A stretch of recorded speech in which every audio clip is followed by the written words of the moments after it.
Só quem já provou a dor, quem sofreu se amargurou, viu a cruz e a vida em tons reais. Quem no perto se provou, mas no errado se perdeu, precisou saber recomeçar. Só quem já perdeu na vida sabe o que é ganhar,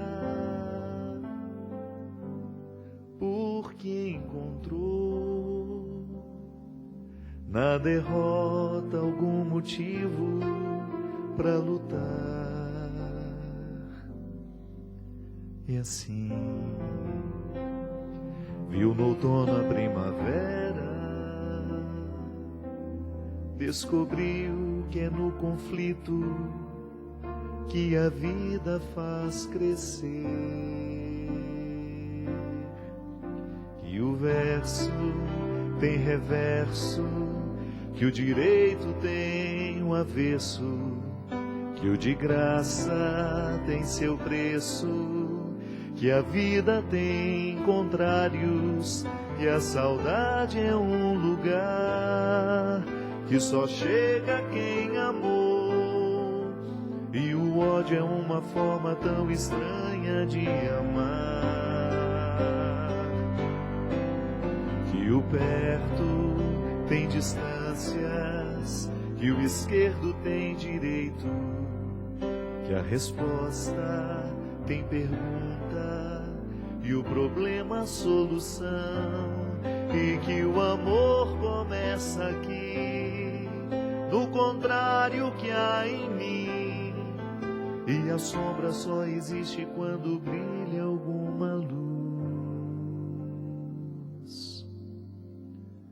Só quem soube duvidar pôde enfim acreditar, viu sem ver e amor sem aprisionar. Quem no pouco se encontrou aprendeu multiplicar, descobriu o dom de eternizar. Só quem perdoou na vida sabe o que é amar, porque aprendeu que o amor só é amor se já provou alguma dor, que o verso tem reverso, que o direito tem o avesso, que o de graça tem seu preço, que a vida tem contrários, e a saudade é um lugar que só chega quem amou, e o ódio é uma forma tão estranha de amar, que o perto tem distâncias, que o esquerdo tem direito, que a resposta tem pergunta e o problema solução, e que o amor começa aqui, no contrário que há em mim, e a sombra só existe quando brilha alguma luz.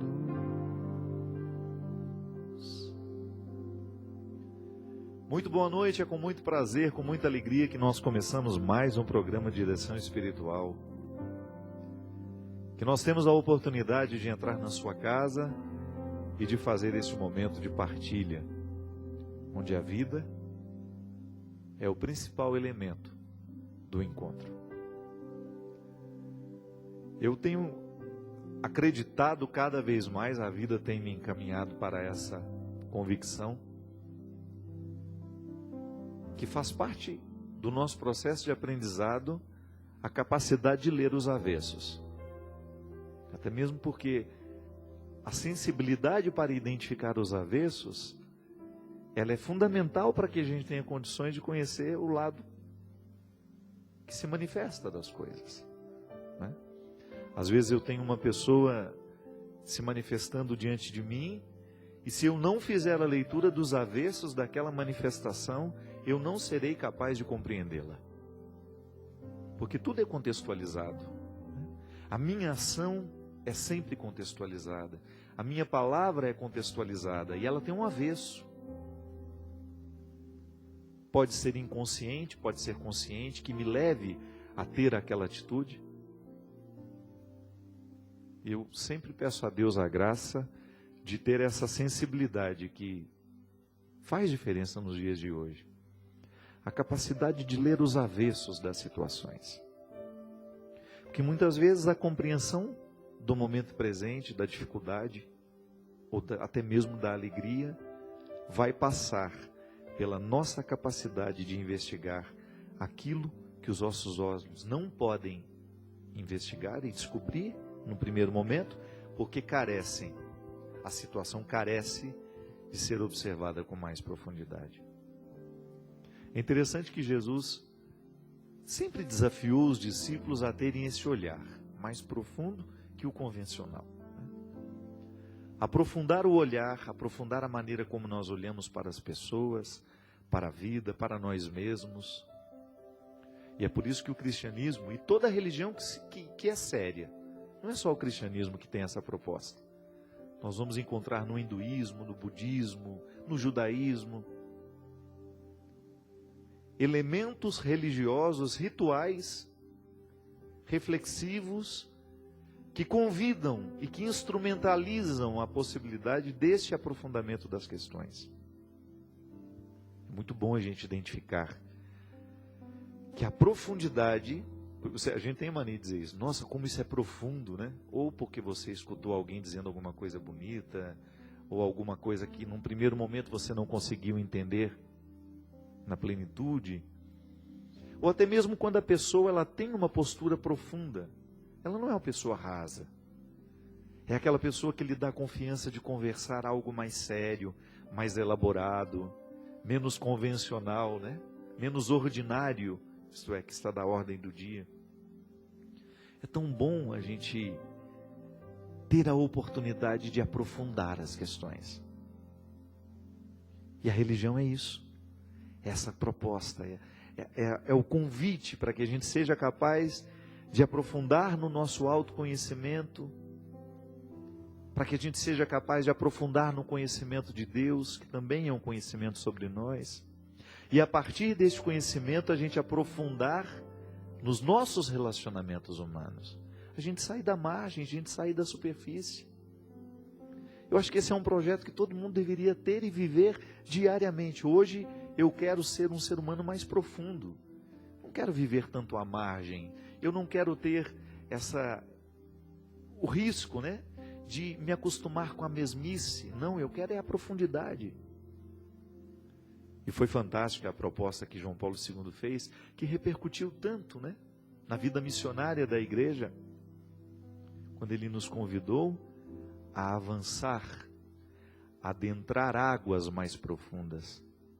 Sair do contexto raso, que às vezes a gente se acostuma. Eu tenho tanto medo, sabe, de morrer sem ter tocado as questões fundamentais da minha existência. Isso para mim é religioso. A oportunidade de me analisar, de me compreender. Eu não tenho outra vida para isso. Eu não acredito em reencarnação, então eu preciso utilizar de todos os recursos humanos e sobrenaturais, porque sou um homem religioso, para buscar o aprofundamento do meu conhecimento. Eu quero me conhecer com mais profundidade. Eu quero ter cada vez mais uma proximidade dos meus motivos mais secretos, do porquê que ajo assim, do porquê que reajo daquele jeito, desse ou daquele, porque trato as pessoas desse jeito ou de outro. A gente ser para nós mesmos o tempo todo um mar que precisa ser adentrado, que precisa ser conhecido. Ainda agora há pouco, né, quando eu estava propondo no Twitter que as pessoas poderiam mandar questões para nós podermos refletir aqui no programa. Uma pessoa que admiro muito, que ela é até uma professora lá no Rio Grande do Norte, ela me mandou numa DM, porque eu a sigo, ela me escreveu assim: padre, seria propício hoje falar sobre as inadequações que são tão próprias do nosso tempo. E aí, não tive tempo de continuar a conversa com ela. Até perguntei para ela, né, mas de quais inadequações nós podemos falar?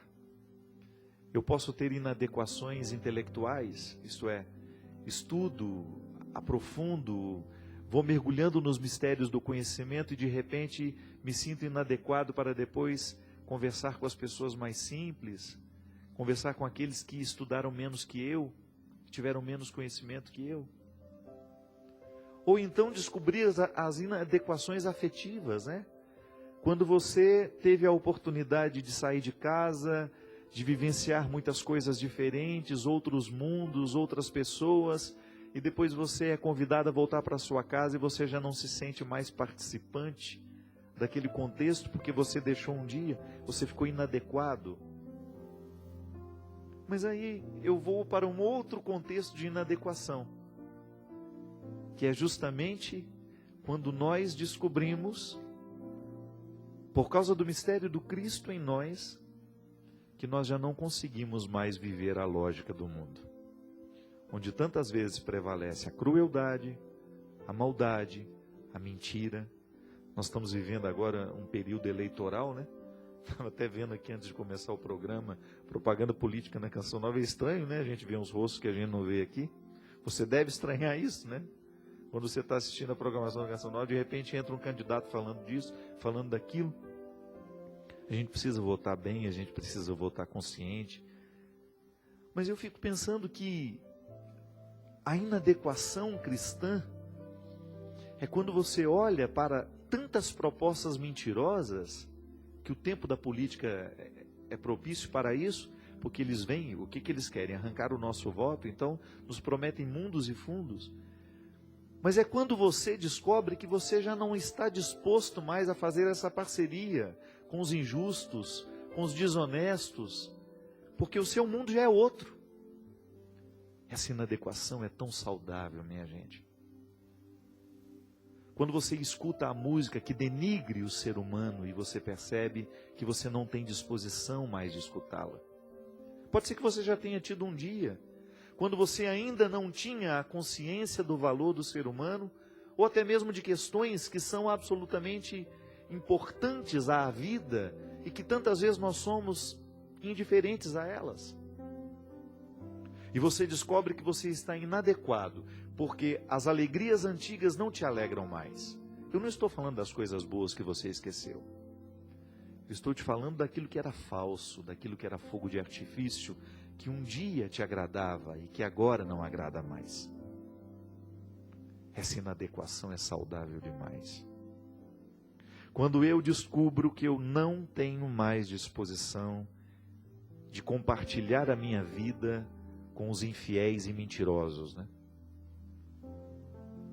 Quando eu vou fazer de tudo para que essa infidelidade e essa mentira não encontre espaço para crescer dentro de mim, mas ao mesmo tempo criar dentro do meu coração uma tolerância com aquele que ainda não fez a mesma descoberta que eu, e eu ter essa oportunidade de, quem sabe, convencê-lo de que ele não precisa mentir, de que ele não precisa ser infiel, que a vida é muito mais bonita quando nós superamos as nossas mentiras e infidelidades. Infidelidades que cometemos com os outros, infidelidades que cometemos conosco. De você sentir-se inadequado para tudo aquilo que antes era criminoso e que você participava livremente e estava confortável naquela vida. Não. Não queremos mais. E é muito bom quando nós identificamos que essa inadequação nos coloca numa perspectiva de transformação. Então, porque estou inadequado, eu vou fazer de tudo para que eu quebre no meu espaço, no meu ambiente, no lugar que me pertence, porque o mundo é grande demais, mas eu tenho a oportunidade de mudar esse mundo a partir da célula em que eu estou inserido. Então ali eu vou fazer de tudo para que não prevaleça a mentira, a injustiça, a ingratidão. Porque o mundo eu posso transformar a partir daquilo que está ao meu redor. E vou continuar a conversa depois sobre a inadequação a partir deste ponto. Eu senti-me inadequado do ponto de vista intelectual. De repente estou num ambiente em que o outro sabe mais do que eu. Essa inadequação tem que me motivar a querer mais, ir além. Se eu me sinto inadequado porque não sou capaz de conversar amenidades ou então compreender o mundo simples dos outros, eu preciso rever os meus conceitos. Ou se eu me sinto inadequado porque não sou mais capaz de amar os que antes eu amava, preciso rever os meus valores. Mas essa inadequação, que nos coloca numa insatisfação com a crueldade do mundo, essa nós precisamos cultivar. Porque é impressionante, minha gente, como a maldade tem crescido nos nossos dias. Nós ligamos os noticiários todos os dias e é impressionante como cresce a violência. Como a nossa juventude está sem oportunidade de mudar os rumos. Como nós estamos entregando o mundo estragado para os nossos filhos. E nós precisamos nos mobilizar. Primeiro, sentindo que nós estamos inadequados. Não é este mundo que nós queremos. Não é este mundo que nós queremos deixar como herança para os filhos que trouxemos ao mundo. Trouxemos a Ele. Queremos transformá-lo. Queremos superá-lo.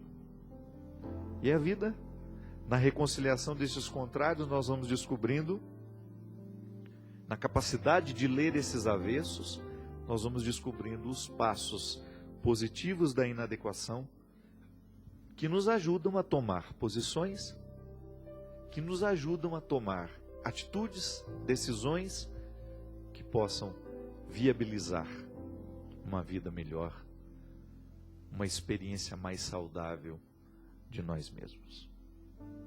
Muito obrigado você que participa conosco, ligue, esse programa é para você e feito a partir de você. 0 operadora 12 3186 2600. Boa noite, Christian. Tudo certo com você? Muito obrigado pela sua presença. Selecionei algumas questões, muitas, engraçado como algumas dificuldades, né, são muito próximas das outras. Então, de repente, você tem uma pessoa lá do Rio Grande do Norte falando de uma dificuldade, e uma pessoa lá do Rio Grande do Sul falando da mesma coisa. Então, o ser humano é o mesmo, só muda o endereço.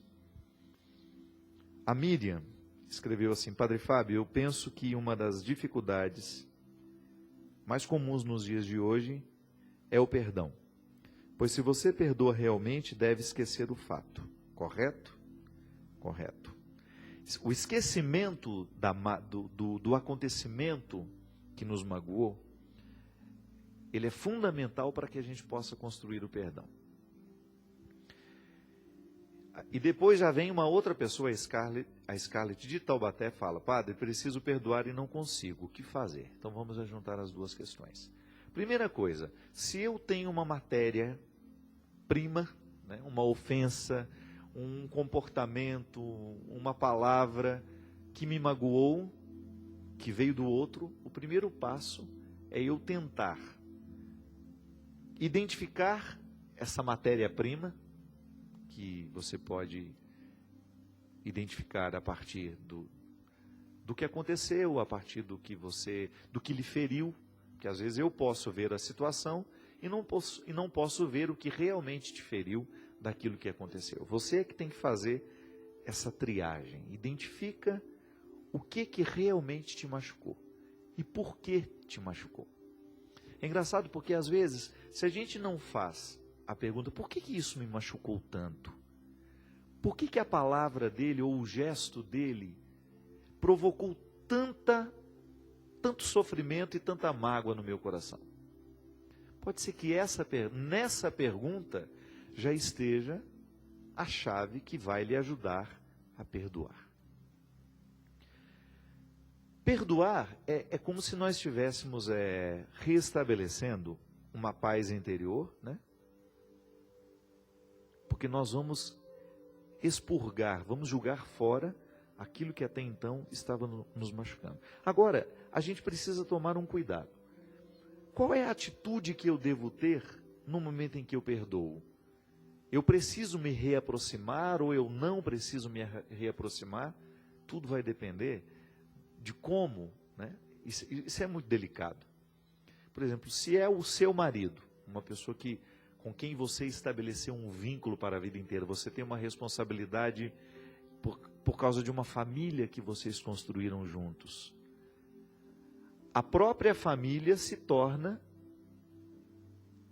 um elemento favorável e até mesmo que quase que impõe a necessidade da reconstrução desse vínculo, se você quer realmente fazer com que sua família continue estabelecida a partir da responsabilidade que vocês estabeleceram de educar, de ser presença na vida deles.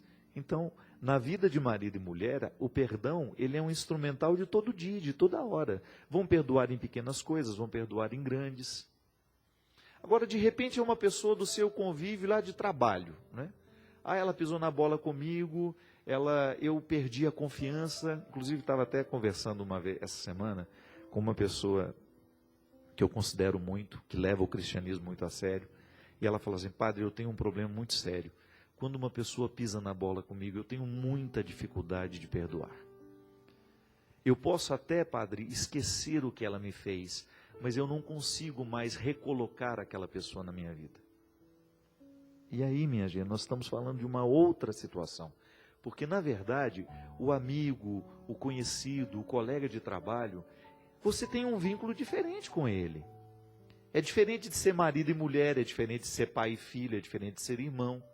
Quanto mais próximo é o vínculo, é o laço e é a convivência, maior vai ser a necessidade de você não só esquecer, como reacomodar aquela pessoa na sua vida. Eu não tenho como julgar um filho fora porque ele me magoou, porque ele agiu de maneira imprópria comigo. Não fez aquilo que eu esperava dele. Mas aí é que está a questão. E é aqui que eu gostaria de chegar. Hoje eu estou meio confuso. Estou com uma dor de cabeça danada, mas vou fazer o meu esforço. Quando eu descubro o quanto que eu amo, ali está a chave para o tanto que eu vou perdoar. Não existe perdão se não existe amor. Aí você pode falar assim: ah, padre, mas de repente eu tenho o meu colega de trabalho, eu não posso dizer que eu amo. Pode dizer sim, porque o amor é, antes de tudo, um querer bem. Quando eu quero bem o outro que está ao meu lado, o perdão vai ser uma resposta natural ao meu querer bem. Tudo bem, por exemplo, o Christian. O Christian é uma pessoa que eu amo. Eu não tenho uma convivência com o Christian, nós não frequentamos, né, a vida do outro com frequência. Frequentamos com frequência é ótimo, né? Não com assiduidade, mas os meus encontros com o Christian são sempre muito proveitosos, muito respeitosos, desde quando conheci o Christian lá em Belo Horizonte, que foi o Christian que primeiro pegou os acordes do meu CD Tom de Minas. O Christian foi a primeira pessoa que ouviu as músicas do meu CD Tom de Minas. Agora, eu posso dizer que amo o Christian. Por quê? Porque sou sensível às necessidades do Christian. Se ele precisar de mim, ele sabe que ele pode contar comigo, da mesma maneira como eu posso contar com ele. Existe um querer bem entre nós, que nasce do primeiro momento de uma responsabilidade cristã, porque eu sou cristão, o Christian é cristão, mas depois se desdobra no querer bem que nós temos um pelo outro. O Christian participa da minha missão há um bom tempo aqui no programa de Direção Espiritual. Então, se em algum momento da nossa vida houver algum motivo para a gente se perdoar, nós vamos ter este amor como ponto de partida. Agora, se eu não quero bem o outro, vai ficar muito mais difícil eu conceder a ele o perdão. Agora, mesmo querendo bem, não tendo o obstáculo, né? Eu quero bem. Você vai ter que passar por um processo de reconstrução interior do outro. Não adianta. E aí isso nós fazemos na presença de Deus, quando nós somos envolvidos pela oração. Na oração, ele é um instrumental favorável demais a reconstrução do coração que está ferido. Padre Alírio Pedrini, um grande padre da congregação do Sagrado Coração de Jesus, um homem que eu admiro profundamente, nos ensinou através dos seus livros a oração de amorização, que eu recomendo. A oração de amorização é a reconstrução do outro na presença de Deus. O outro me machucou, o outro me magoou, ainda que eu nunca mais volte a conviver com ele, porque é direito seu. É direito seu de estabelecer o limite para quem vai participar de maneira mais profunda e ativa da sua vida. Mas você não tem o direito de levar mágoa no coração ou de não oferecer ao outro o seu perdão. Aí, essa amorização, que é uma ação de Deus em nós, quando você vai diante do Senhor e fala: meu Deus, eu preciso amar essa pessoa, eu quero amar essa pessoa para conceder a ela o perdão que ela merece receber, por mais que ela tenha errado. É para a vida inteira, né? Porque nós vamos, enquanto a gente viver, nós careceremos de viver, de receber e de oferecer esse gesto amoroso que é o perdão. Nós vamos para um rápido intervalinho e a gente volta já já com o programa Direção Espiritual.